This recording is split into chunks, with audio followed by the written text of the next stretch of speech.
Okay, a little bit ago, I did a video about my 10 favorite deer cartridges.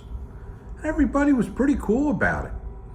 Even if I put my favorite as something that wasn't the favorite of most people. Because after all, it's my favorite. But how did it become my favorite? What were the events leading up to it being my favorite? Well, this is a long time ago. Back in the 1980s. I was a kid. Frankly, compared to now, I was a kid. I was a kid that grew up in Pennsylvania. Did a lot of my deer hunting in the mountains. 30-06, 150 grain bullet. Sierra Game King. All I ever shot. Until we got a farm to hunt that was closer to home, was a lot more open. And I started hunting fence row deer. That's right. Where I was shooting from fence row to fence row. My 50 and 70 yard shots now became 150, 250. And I would sit there and watch deer walk by out around 350 yards.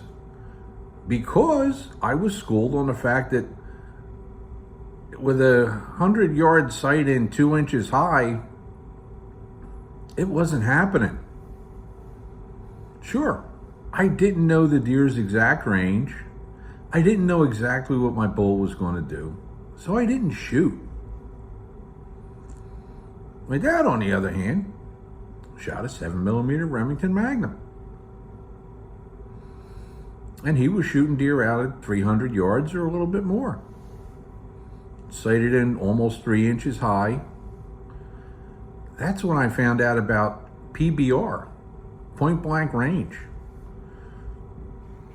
The 7mm Magnum had a further, longer point blank range, if only by a few yards comparing to 150 grain bullets. But being young, I wanted an advantage. Second factor. Now this is a good one. A lot of guys grew up reading Jack O'Connor that were, older than me. And I did read a lot of Jack's stuff as a kid. But I grew up reading Jim Carmichael. Jim Carmichael only knew of one cartridge, it seemed like. It was a 7mm Magnum.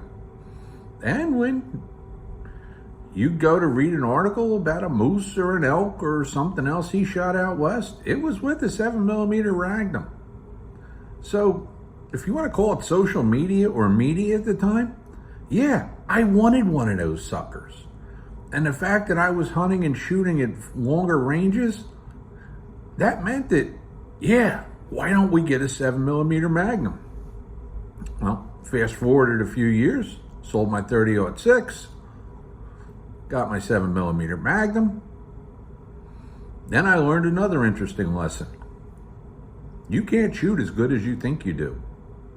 So, back to the drawing board, practicing at longer ranges, getting used to shooting at longer ranges, and I became a better shot.